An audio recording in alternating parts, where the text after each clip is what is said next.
Okay, so the last training we're going to do is using Google Slides in the classroom, and so this is going to round up our Google Apps training. And what you have on your desktop right now is a blank Google Slides, and also on your other tab you're going to have this presentation. So if you want to follow along with the presentation, we're not going to use the blank one yet, but you can click on that tab if you want to follow along with me.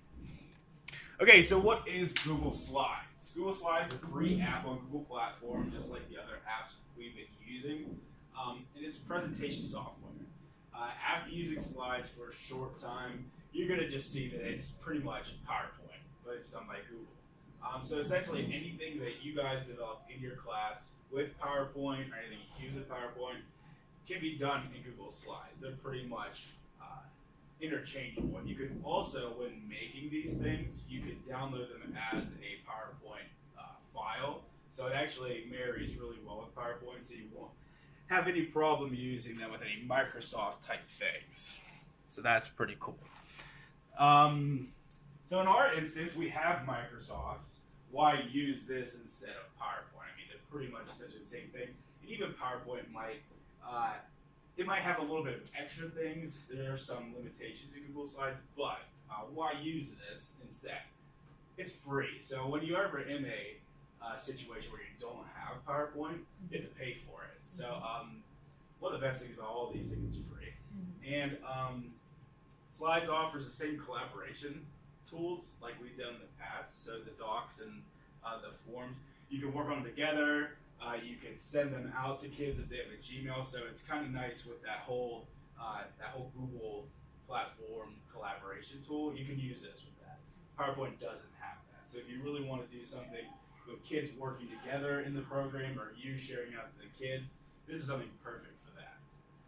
And all creations made on Slides are in the cloud, so it goes with you. So like I made this at home, took it here. I didn't have to have any thumb drives or anything like that. Just pull it up off my email, we're good to go. PowerPoint, not so much. You have to save it. It's on some type of physical save file. So how do you get there? Just like the other apps, we can go through the same process to get to your Google Slides. So you have this little waffle, usually on your home screen, or your Google. Click on the little waffle, little squares. It will pull down this menu right here, and you will see all of your apps and Slides. It's the orange little icon. So let's take a look at the program. Right now, you have your blanks. We'll just take a look together and see how we can basically use this. So if you look on your screen, it looks pretty much just like PowerPoint. Right. You have your themes to the right. So if you want to change how your PowerPoint or your slides look, you can scroll through all of those and see maybe if you want to design a little bit differently. Some of them have different box styles, text box styles, and pretty much it's just what you want your thing to look like, professional, maybe kid-friendly, things like that. But your basic slides are going to be just white, like this one is. And so to add any content, you always click in those boxes and start typing. You can do titles, subtitles, things like that. And the other, go ahead and you can add some titles or something about your sample first slide.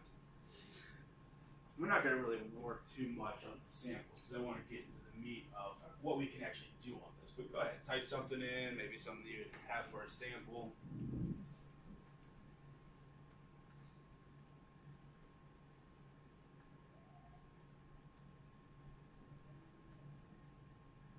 And so this would be your just title slide usually. And so to add any other slides, you can go into this empty space where it shows, this will show where the rest of your presentation is, and right click. And in that menu box, you can see new slide kind of at the top third portion.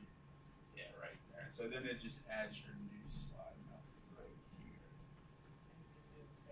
So you can do the same thing. You can add, usually these slides are your meat and your potatoes, your body, whatever. If you do notes, this is where you start your notes, or keep adding to your presentation style. So that's pretty much the basic formula of how slides go. You make your title and then you just keep adding to it. Okay. And with doing those basics, just fiddling around with it, maybe doing your notes, doing something different in it, you'll learn, how to get those down. But really, what I want to talk about is a really cool website that I found. An author really dug into some activities you can actually do with it. So, if you go to my presentation, it's on the left tab, the first tab on your browser. You can follow along with it, or you can just follow along with the screen. It really doesn't matter, because I do have it up here. So let's take a look at some of these. Yeah, and so on about I believe it's like the 5th slide, it does have the link. It should look like this, which the screen is. It's the 6th slide, actually. It's that link that says ditch the textbook. It should look somewhat like this. And if you can't get there, that's fine. So the first thing that they suggest for Google Slides, which you can do in your classroom, is create a PDF ebook. And so if you have any type of information that you need the students to read, anything that you want to organize into something that the students can just look at, you can actually create a book through Google Slides. And so they give us an example here. And so this, if you look up at my screen, this is a PDF file that no student can change. They just click on a link and they can just scroll through it. This was all created on that Slides program. So if you look, you could create anything from an English book to maybe like a lab instruction and just keep going through it. And it's a little bit different than just giving them a Word document saying, here, read this. If they're using the computer, say if you're at a school with all Chromebook access and they can just click a link, it's something that could save on paper. It's just pretty cool. Something else that you could do with slides. Second thing we have is creating a slide deck book. It's just like another kind of PDF version, but it actually uses the program. So here I have his slide deck book example. The cool thing about this is it's almost like making a textbook in the program, but instead of just having like a piece of paper or even like an online textbook, which you have to pay for, you could put different things in this that are interactive with the kids. So you could read about Samuel Slater. You could be very opinionated about people in history, and then you can create something that we did in the last training session. You could embed this little voting system right in the text, and the kids can vote on it, and it tabulates, and they have kind of interaction with each other with the textbook, just using this simple, presentation program. You could do a lot of cool things. You can embed videos in it. So say you want them to read a passage from the book, but you also want them to get a deeper understanding of it. You can put a video right next to the text and they can click on that and go through it. So it's almost like online curriculum, but it's something that you feed directly into it. You're not getting it from like the programs that we've seen, like Apex and Fuel Ed.